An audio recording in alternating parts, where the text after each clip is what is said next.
Hello friends, जय श्री कृष्णा। आज हम बायोलॉजी का देखेंगे चैप्टर नंबर 12, ठीक है, इलेक्ट्रिसिटी। ठीक है, इसमें क्या होता है, जनरली हम इसमें क्या देखते हैं, करंट देखते हैं, वोल्टेज देखते हैं, इलेक्ट्रिक पावर देखते हैं, और इसमें इंपॉर्टेंट चीज आएगी आपकी क्या, ओम्स लॉ। ठीक है, ओम नाम के एक साइंटिस्ट थे, उन्होंने एक नियम दे दिया तो उनके नाम पे रखा गया है क्या, ओम्स लॉ। ठीक है, सबसे पहले बेसिक क्वेश्चन देखते हैं। इस चैप्टर में से 2 नंबर का क्वेश्चन आएगा, तो छोटे छोटे क्वेश्चन याद करिएगा, क्योंकि अब टाइम नहीं है कि बड़े बड़े क्वेश्चन भी हम याद करें। ठीक है, तो पहला क्वेश्चन क्या है, इलेक्ट्रिक करंट को डिफाइन कीजिए और उसकी एसआई यूनिट लिखिए। ठीक है, तो इलेक्ट्रिक करंट क्या होता है, जो आपके घर में फ्लो होता है। ठीक है, उसकी डेफिनेशन देख लेते हैं क्या, the rate of flow of charge through a conductor is called electric current. मतलब कि कंडक्टर में से कितना चार्ज फ्लो हो रहा है पर यूनिट टाइम में, उसको क्या बोलते हैं, करंट। ठीक है, और इसको फॉर्मूले के रूप में आप ऐसे लिख के आओगे तो एग्जामिनर जो है और ज्यादा खुश होगा। ठीक है, क्या है, करंट आई से दर्शाते हैं करंट को, क्या होता है, Q बाई टी। ठीक है, charge upon time per unit. ठीक है, अब इसकी यूनिट क्या हो सकती है, कूलाम पर सेकंड, और इसकी एसआई यूनिट होती है एम्पियर। अब आप बोलोगे कि मैम ये एम्पियर क्यों। ठीक है, तो एम्पियर नाम से एक साइंटिस्ट थे जिन्होंने करंट की खोज की थी, करंट को बताया था कि ऐसा होता है, इसलिए उनके नेम पे ये ऐसा यूनिट बन गई। ठीक, ये था आपका पहला क्वेश्चन, आ सकता है। दूसरा क्वेश्चन क्या है, व्हाट इज पोटेंशियल, और इसके ऐसा यूनिट लिखिए, पोटेंशियल क्या होता है। ठीक है, हाँ लिखा है, the amount of work done in bringing a unit positive charge from infinity to a point.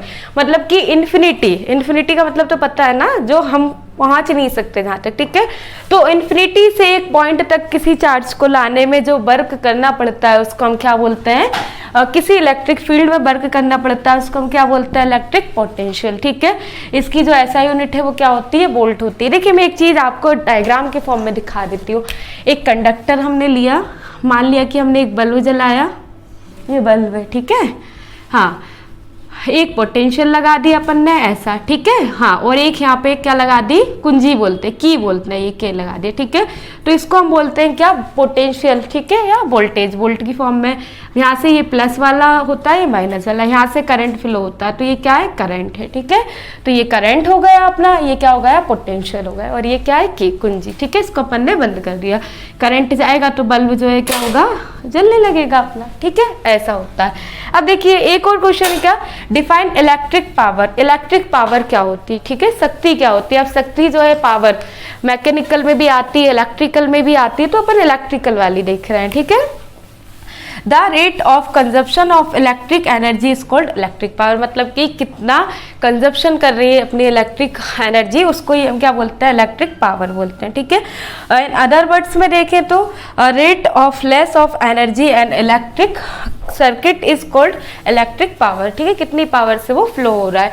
तो ये जो डेफिनेशन है बहुत ज़्यादा इंपॉर्टेंट है, 2 मार्क्स में पूछ सकते हैं, क्योंकि नेम पर ही चैप्टर है, इसलिए इलेक्ट्रिसिटी मतलब घर में जो लाइट आती है उसके ऊपर हम देख रहे हैं। जल्दी से आप ये नोट कर लीजिए, देन अपन देखते हैं ओम्स लॉ।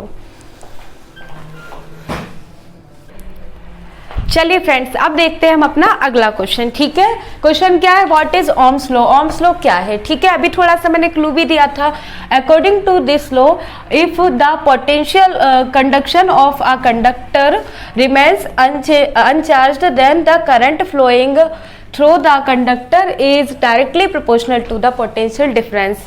समझ आया हो तो भी ठीक है, नहीं आया हो तो भी ठीक है। ठीक है, ओम अंकल अपने बोलते हैं कि जो पोटेंशियल डिफरेंस होता है वो किसके डायरेक्टली प्रोपोर्शनल होता है, करंट के। ठीक है, बस इतना सा है ओम्स लॉ। ठीक है, अब क्या होता है, कोई भी कांस्टेंट हटता है, कांस्टेंट को प्रोपोर्शनल हटता है तो क्या आता है, कांस्टेंट आता है। ठीक है, तो यहाँ पे कांस्टेंट क्या आया, आर, और आर ही क्या है अपना, रेजिस्टेंस है। क्या है, रेजिस्टेंस, जिसको हिंदी में हम क्या बोलते हैं, प्रतिरोध। क्या बोलते हैं, प्रतिरोध। ठीक है, वो पोटेंशियल को क्या बोलते हैं हम, वोल्टता। ठीक है, करंट को हम क्या बोलते हैं, धारा, और आर को हम हिंदी में क्या बोलते हैं, रेजिस्टेंस। ठीक है, तो ये अपना हो गया ओम्स लॉ। ठीक है, अब जो रेजिस्टेंस है अपना, तो इसमें क्या है, ये तो ओम इसकी यूनिट होगी। ठीक है, अब इसको आप नोट करिए।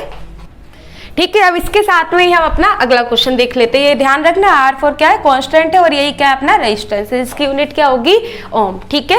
अब आते हैं क्या, what are the factors affecting of a conductor of resistance, मतलब कि जो कंडक्टर होता है उसको कौन कौन से फैक्टर अपने इफेक्ट करते हैं। ठीक है। पहला क्या करता है, लेंथ। ठीक है, जो कंडक्टर की लेंथ होती है उससे इफेक्ट होता है अपना रेजिस्टेंस। ठीक है। फिर क्या, एरिया, जो अपना क्रॉस सेक्शनल एरिया होता है, मान लिया कि ये वायर है, ठीक है, तो इसकी क्या लेंथ है, ये क्या अपना क्रॉस सेक्शन एरिया है, तो ये हो गया अपना ठीक है। फिर क्या है, टेम्परेचर, टेम्परेचर से भी होता है अफेक्टेड। फिर क्या, नेचर ऑफ मटेरियल, किस नेचर से आपने मटेरियल बनाया है। ठीक है। अब देखिए, जो लेंथ है वो डायरेक्टली प्रोपोर्शनल होती है आर के, ठीक है, और जो एरिया है वो कैसा होता है, इनवर्सली होता है। तो आर ये अपन ने बनाया डायरेक्टली है, इनवर्सली। अब फिर से ये जो प्रोपोर्शनल है वो हटेगा तो क्या आएगा, एक कांस्टेंट आएगा जिसको बोलते हैं रो। क्या बोलते हैं, रो। ठीक है। अब जो रो होता है उसको अपन बोलते हैं स्पेसिफिक रेजिस्टेंस। अगेन अपना एक और कांस्टेंट आ गया है, क्या, स्पेसिफिक रेजिस्टेंस। तो पूछ लेंगे कि स्पेसिफिक रेजिस्टेंस क्या होता है, तो यहाँ से अपन देखते हैं स्पेसिफिक रेजिस्टेंस क्या होता है, RA/L। ठीक है। तो यही बोल देना कि पर यूनिट लेंथ में कितने एरिया में रेजिस्टेंस फ्लो हो रहा है, इसको हम क्या बोलते हैं, रो। ठीक है, या स्पेसिफिक रेजिस्टेंस। तो ये आप नोट करिए जल्दी से या स्क्रीनशॉट ले लीजिए। अब एक छोटा सा मैं आपको कंसेप्ट बता देती हूँ, देख लिया आपने। ठीक है। देखिए, अब ये जो रेजिस्टेंस की बात चली है ना, तो इसी में मैं आपको थोड़ा सा और बता देती हूँ। अब देखिए, कोई वायर जो होता है ना, हाँ देखिए, अब मान लिया कि कोई वायर है, ठीक है, ये वायर है, इसमें रेजिस्टेंस है। अब एक लगा है तो हमने नॉर्मली लगा दिया, लेकिन कभी कभी क्या होता है, बहुत सारे रेजिस्टेंस हमारे लगे होते हैं, तो कॉम्बिनेशन होता है, क्या, कॉम्बिनेशन ऑफ रेजिस्टेंस। ठीक है। कौन कौन से कॉम्बिनेशन होते हैं, दो कॉम्बिनेशन होते हैं, एक होता है सीरीज, ठीक है, और एक होता है क्या, पैरेलल। ठीक है, एक होता है सीरीज और एक होता है पैरेलल। ठीक है। ठीक है, एक होता है क्या, सीरीज, और अगला होता है क्या, पैरेलल। ठीक है। अब देखो, सीरीज में क्या होगा, जो अपने रेजिस्टेंस होते हैं वो एक सीरीज में लगे होते हैं, सीरीज को हम हिंदी में बोलते हैं श्रेणी क्रम। ठीक है। और पैरेलल को बोलते हैं समांतर क्रम। देखो मैं बता देती हूँ, ये वायर है, इसमें ऐसे रेजिस्टेंस लगे होते हैं, ठीक है, इतने ही लगा लेते हैं, ऐसे कितने भी लगे हो सकते हैं। ठीक है। और ये अपनी क्या है, कोई की है लगी हुई। ठीक है। अब इसमें देखो, अच्छे से डायग्राम बना के आना, मेरी तरह तो बिल्कुल नहीं। ठीक है। अब इसमें देखो, इसमें क्या, पैरेलल में लगे होंगे ऐसे, ये, ठीक है, ये पैरेलल में हो गए। मान लिया मैंने क्या है, R1 है, R2 है, R3 है, ये भी है, इसको भी मैंने R1, R2, R3 मान लिया, ये भी मान लिया। तो इसमें पूछते हैं कि जो R इक्विवेलेंट, मतलब कि इन सबको हटा के मैं एक लगा दूं क्या, R इक्विवेलेंट, तो वो इन सब का काम करेगा, तो वो क्या होता है उसको हमें देखना है। ठीक है। तो याद रखना, सीरीज में क्या होता है, जो करंट होता है अपना कांस्टेंट होता है। ठीक है, मतलब कि करंट चेंज नहीं होता। ठीक। और इसमें क्या होता है, वोल्टेज कांस्टेंट होता है। ठीक है, बस इतना याद रखना हमको। अब ओम अंकल का नियम याद है, क्या होता है, V=IR।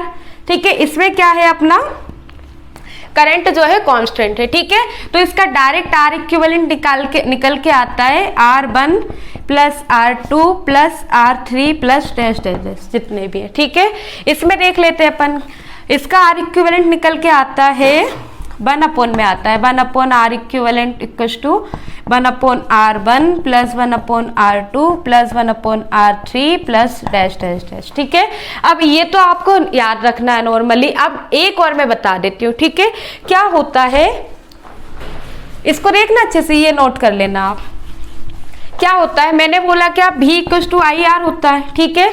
अब देखो टोटल क्या है, V, और R इक्विवेलेंट चाहिए मुझे, सॉरी, V= क्या होगा, V1 plus V2 plus V3। मान लिया कि इस पे कुछ V1 आ रहा होगा, इस पे कुछ V2 आ रहा होगा, V3 आ रहा, ये तीनों का सम ये होगा टोटल भी। ठीक है, ये हो गया। अब देखो टोटल भी क्या आएगा अपना, IR, R क्या होगा, इक्विवेलेंट। ठीक है। अब V1, और मैंने क्या बोला, I तो कॉमन ही रहेगा सब में, तो इसमें I कॉमन है मेरा और R1 है, प्लस I कॉमन है मेरा, R2 है, प्लस I कॉमन है मेरा और R3 है। ठीक है। अब I ये है, R इक्विवेलेंट। ठीक है।